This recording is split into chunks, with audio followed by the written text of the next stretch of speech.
বিসমিল্লাহির রহমানির রহিম। কোরআনের বাংলা অর্থ হইতে বলা রয়েছে, তৃতীয় রূপ বিশ, যে কেউ পরকালে ফসল কামনা করে আমি তার জন্য সেই ফসল বাড়িয়ে দিই, আর যে ইহকালে ফসল কামনা করে আমি তাকে তার কিছু দিয়া দিয়ে এবং পরকালে তার কোনো অংশ থাকবে না। একুশে, তাদের কি এমন শরীক দেবতা আছে যারা তাদের জন্য সেই ধর্ম সিদ্ধ করে আছে যার অনুমতি আল্লাহ দেননি? যদি চূড়ান্ত সিদ্ধান্ত না থাকতো তবে তাদের ব্যাপারে ফয়সালা হইয়া যেত। নিচে জালেমদের জন্য রয়েছে যন্ত্রণাক শাস্তি। 22, আপনি কাফেরদেরকে তাদের কিছু কর্মের জন্য ভীতি সমস্ত দেখবেন, তাদের কর্মের শাস্তি অবশ্যই তাদের উপর পতিত হবে।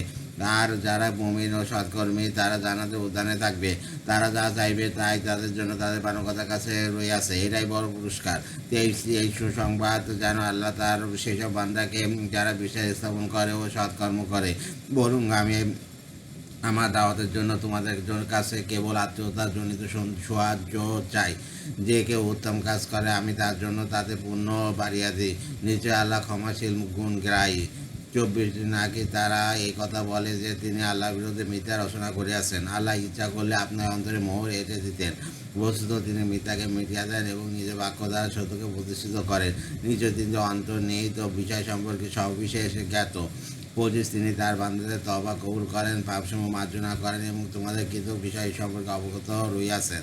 26, তিনি মুমিন ও সৎকর্মীদের দোয়া শোনেন এবং তাদের প্রতি স্বীয় অনুগ্রহ বাড়িয়ে দেন।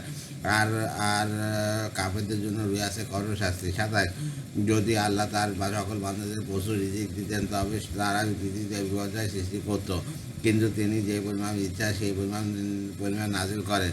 নিশ্চয়ই তিনি তার বান্দাদের খরচ রাখেন এবং সব কিছু দেখেন। 28, মানুষ নিরাশ হইয়া যাওয়ার পরে তিনি বৃষ্টি বর্ষণ করেন এবং স্বীয় রহমত সরিয়া দেন, তিনি কার্যনির্বাহী প্রশংসিত। 29, তার এক নির্দেশন নবমণ্ডল ও ভূমণ্ডলের সৃষ্টি এবং এত দুই ভাইয়ের মধ্যে তিনি যেসব জীবজন্তু সরিয়া দিয়েছেন তিনি যখন ইচ্ছা এগুলিকে একত্রিত করতে সক্ষম। 14, উপর 30, তোমাদের ওপর যেসব বিপদ আপত্তি বর্ধিত হয় তা তোমাদের কর্মেরই ফল এবং তিনি তোমাদের অনেক গুনাহ ক্ষমা করিয়া দেন। 31, তোমরা পৃথিবীতে পলায়ন করে আল্লাহকে অক্ষম করতে পারো না এবং আল্লাহ ব্যতীত তোমাদের কোনো কার্যনির্বাহী নেই এবং সাহায্যকারীও নেই। 32, সমুদ্রের ভাসমান পর্বত সময় যাহার সময় তার অন্যতম নিদর্শন। 33, তিনি ইচ্ছা করলে বাতাসকে থামিয়া দেন, তখন জাহাজ সমুদ্র বিশ্বে নিশ্চল হইয়া পড়ে যেন পাহাড়। নিশ্চয়ই এতে প্রত্যেক সর্বকারী ও কৃতজ্ঞের জন্য নির্দেশাবলী রয়েছে। 34, অথবা তাদের কৃতকর্মের জন্য সেইগুলো ধ্বংস করিয়া দেন এবং অনেকে ক্ষমা করিয়া দেন। 35, এবং যারা আমার ক্ষমতা সম্পর্কে বিতর্ক করে তারা যেন জানে যে তাদের কোনো পলায়নের জায়গা নেই। 36, অতএব তোমাদেরকে যা দেওয়া হইয়াছে তা পার্থিব জীবনের ভোগ মাত্র, আর আল্লাহর কাছে যা রয়েছে তা উৎকৃষ্ট ও স্থায়ী তাদের জন্য যারা বিশ্বাস স্থাপন করে ও তাদের পালনকর্তার উপর ভরসা করে। 37, যারা বড় গুনাহ ও অশ্লীল কার্য থেকে বেঁচে এবং পরাধীন হইয়া ক্ষমা করে।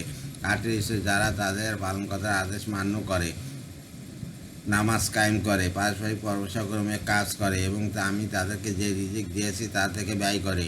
39, যারা আক্রান্ত হলে প্রতিশোধ গ্রহণ করে। 40, আর মন্দের প্রতিফল তো অনুরূপ মন্দই, যে ক্ষমা করে ও আপোষ করে তার পুরস্কার আল্লাহর কাছে রয়েছে, নিশ্চয়ই তিনি অত্যাচারীদেরকে পছন্দ করেন নাই। 41, নিশ্চয়ই যে অত্যাচারিত হওয়ার পর প্রতিশোধ গ্রহণ করে তাদের বিরুদ্ধে কোনো অভিযোগ নেই। 42, অভিযোগ কেবল তাদের বিরুদ্ধে যারা মানুষের উপর অত্যাচার চালায় এবং পৃথিবীতে অন্যায়ভাবে বিদ্রোহ করে বেড়ায়, তাদের জন্য রয়েছে যন্ত্রণার শাস্তি। 43, সে অবশ্যই যে সবর করে ও ক্ষমা করে, নিশ্চয়ই এটা সাহসিকতার কাজ। পঞ্চম রূপ। 44, আল্লাহ যাকে পথভ্রষ্ট করেন তার জন্য তিনি ব্যতীত কোনো কার্যনির্বাহী নেই।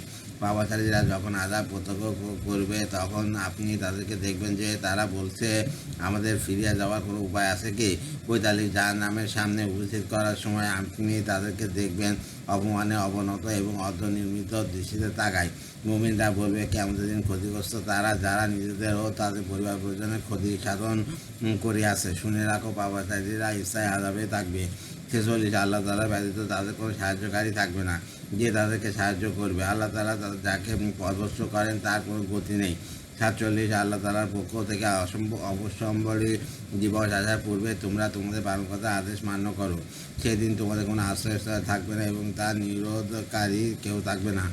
48, যদি তারা মুখ ফিরিয়ে নেয় তবে আপনাকে আমি তাদের রক্ষক করে পাঠাইনি, আপনার কর্তব্য কেবল প্রচার করা। আমি যখন মানুষকে আমার রহমত আস্বাদন করায় তখন সে সরি তখন সে উল্লাসিত হয়। আর যখন তাদের কৃতকর্মের কারণে তাদের কোনো অনিষ্ট ঘটে তখন মানুষ খুব অতিক্র হইয়া যায়। 49 নবমণ্ডল ভূমণ্ডলের রাজত্ব আল্লাহ তাআলারই। তিনি যা ইচ্ছা সৃষ্টি করেন, যাকে ইচ্ছা কন্যা সন্তান এবং যাকে ইচ্ছা পুত্র সন্তান দান করেন। আল্লাহ।